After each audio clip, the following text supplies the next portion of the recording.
हाँ गुरुजी, मेरा बस 2 ही सवाल है आपसे। बहुत आस लेके आई हूँ आपसे। सवाल पे आओ। ठीक है आचार्य जी, मैं बोल रही थी कि आप शादी करना क्या ज़रूरी होता है क्या? किसकी करना है? अपनी खुद की। तो कर लो ना। नहीं सर, मतलब नहीं आचार्य जी, मेरे को करनी नहीं है शादी। मतलब कितने साल की हो?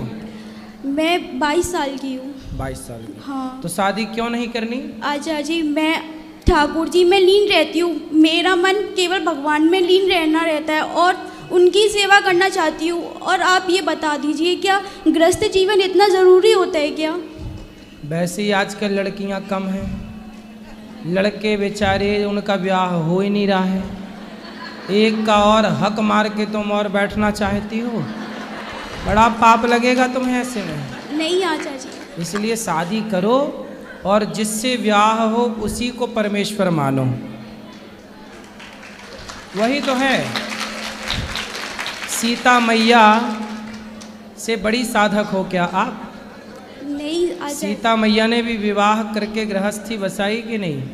माता अनुसुईया तो इतनी पावर रखती थी कि ब्रह्मा विष्णु महेश को बुला लेती थी। इतनी बड़ी तपस्वी महिला थी, पर उन्होंने भी विवाह किया। माता अरुंधति ने वशिष्ठ जी से विवाह किया। हमारे यहाँ कौन महिलाएं ऐसी रही हैं जो बिना विवाह के रह गई हों? गृहस्थ धर्म बताओ। कोई साधु, कोई संत क्या गृहस्थ से बड़ा है?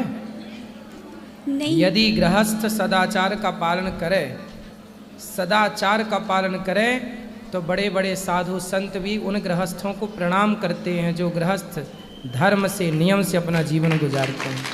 हमारे गुरुजी गृहस्थ हैं, थे, अब तो भगवत धाम चले गए।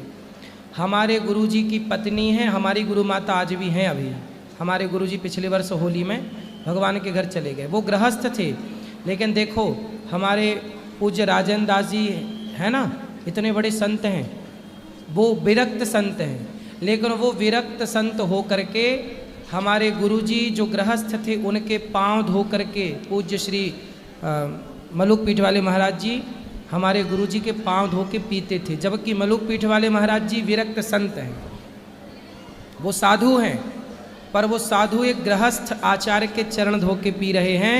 हमारे गुरुजी कौन है? हमारे गुरुजी ने भी उनको पढ़ाया है, तो वो भी अपना गुरु मानते हैं इनको। और गृहस्थ में रह के कोई साधु संत रह के ऐसा क्या सदाचार का पालन करेगा जो हमारे गुरुजी ने गृहस्थ में रह के करके दिखाया।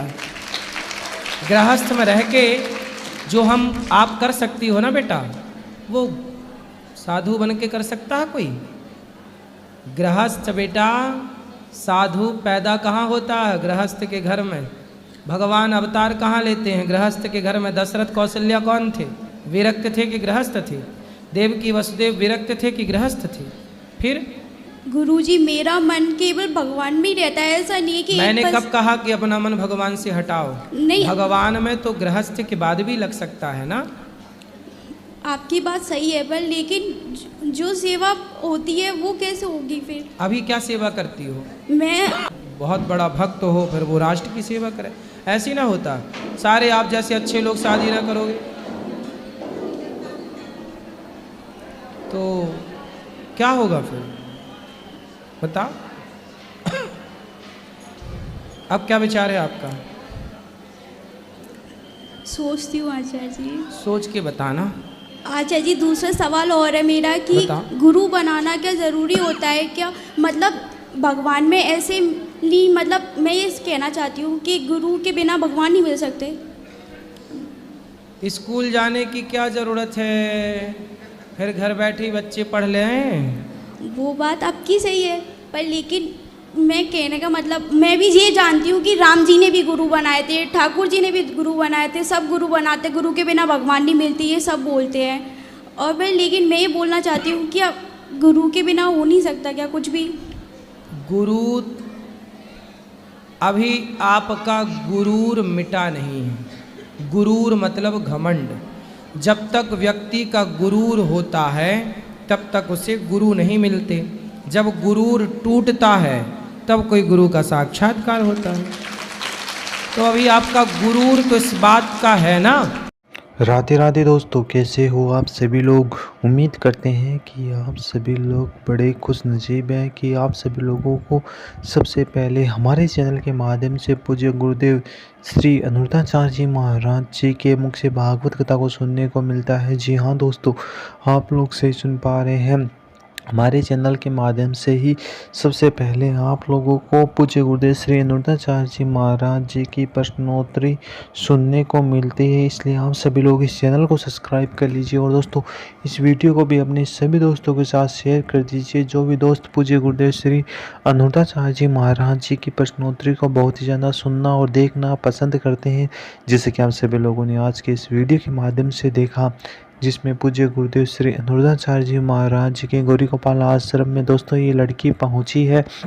और दोस्तों, आज इस लड़की ने पूज्य गुरुदेव श्री अनुरुद्धाचार्य जी महाराज जी को कुछ ऐसी बातें बोल दी है, जिसे सुनकर पूज्य गुरुदेव श्री अनुरुद्धाचार्य जी महाराज जी ने इस लड़की को बहुत ही अच्छी तरीके से समझाया, जैसे कि आप सभी लोगों ने आज के इस वीडियो के माध्यम से भी देखा। दोस्तों, इस लड़की का कहना है कि मुझे शादी नहीं करनी है। जी हाँ दोस्तों, आप लोग सही सुन पा रहे हैं। आजकल की लड़कियों का बस एक ही रोना धोना शुरू हो चुका है, मुझे शादी बिल्कुल भी नहीं करनी है। इस बात को सुनकर पूज्य गुरुदेव श्री अनुरुद्धाचार्य जी महाराज जी तो हैरान ही रह गए। उनका कहना था कि लड़कों का क्या होगा। जी हाँ दोस्तों, आप लोग सही सुन पा रहे हैं। अगर लड़की शादियाँ ही नहीं करेंगी तो लड़कों का क्या होगा। जिसे सुनकर पूज्य गुरुदेव श्री अनुरुद्धाचार्य जी महाराज जी ने इस लड़की को बहुत ही सुंदर तरीके से समझाया, जैसे कि आप सभी लोगों ने आज के इस प्रश्नोत्तरी की वीडियो के माध्यम से देखा।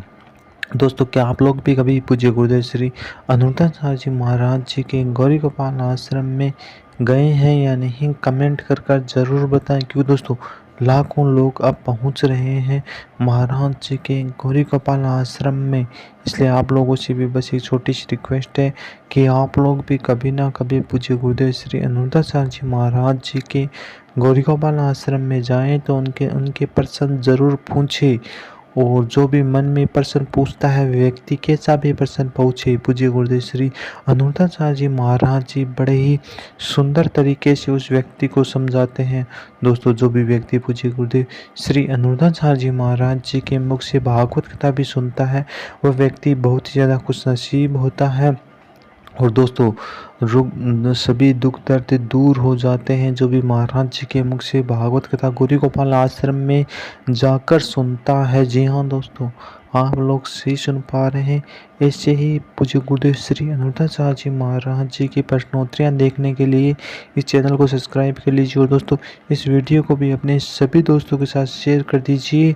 मिलते हैं आप सभी लोगों को अगले ऐसे ही धमाकेदार प्रश्नोत्तरी के साथ। तब तक आप सभी लोग खुश रहें, मस्त रहें।